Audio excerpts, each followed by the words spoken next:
ایک اور سوال وہ بھی رشیا کے بارے میں ہے، وہ یہ کہ جو اب موجودہ دور میں جو رشیا میں تبدیلیاں ہو رہی ہیں اس کے بارے میں مغربی ذرائع ابلاغ یا یہاں کے یا دنیا کے جو ذرائع ابلاغ ہیں وہ عموماً یہ کہہ رہے ہیں کہ اس سے مغربی یورپ کو خاص طور پہ مالی طور پہ کافی فائدے وہم ہیں، خوش فہمیاں ہیں. اس کے مطابق میں تفصیلی تبصرہ اس انٹرویو میں بھی کر چکا ہوں جس کا میں نے ذکر کیا ہے. جی جی. کہ روس میں کیا واقعہ گزرا ہے. جی جی.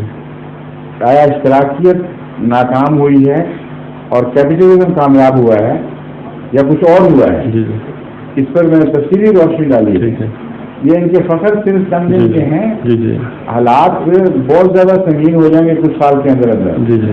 وہ جنگ جو دو بلاکوں کی تقسیم کی وجہ سے ٹل گئی تھی، جی جی، اس کے پیدا ہونے کے بہت زیادہ امکانات پیدا ہو گئے ہیں، کیونکہ آگے بہت سی جیلسی پیٹی جیلسی چلیں گی.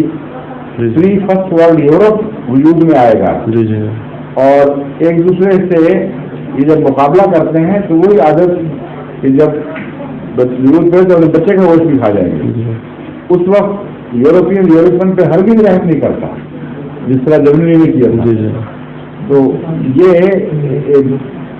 اس آئندہ کے زمانے میں حالات بتائیں گے آپ کو کہ یہ اتحاد رہنے والا ہے ہی نہیں. روس کو ذرا ہوش آنے دیں آپ. ابھی اس کے پیٹ میں روٹی بھی نہیں ہے. صحیح ہے. جب روٹی کا انتظام ہو جائے گا تو روس اور قسم کے پر پرزے نکالے گا. جی جی. جرمنی کو آپ ذرا تھوڑی دیر کے لیے چھوڑ دیں، دو جرمنی جب اکٹھے ہو جائیں گے اور اس نفاذیات میں غیر معمولی توانائی آ جائے گی، اس وقت ان کے سیاستدانوں کی ٹون بدل جائے گی. نیا نقشہ اس طرح خدا پیدا کر رہا ہے، بش نے نہیں بنانا. صحیح ہے. یہ تقدیر الہی نے بنانا ہے. صحیح ہے. سمجھ گئے؟ جی. بیٹھ جائیں آپ. السلام علیکم.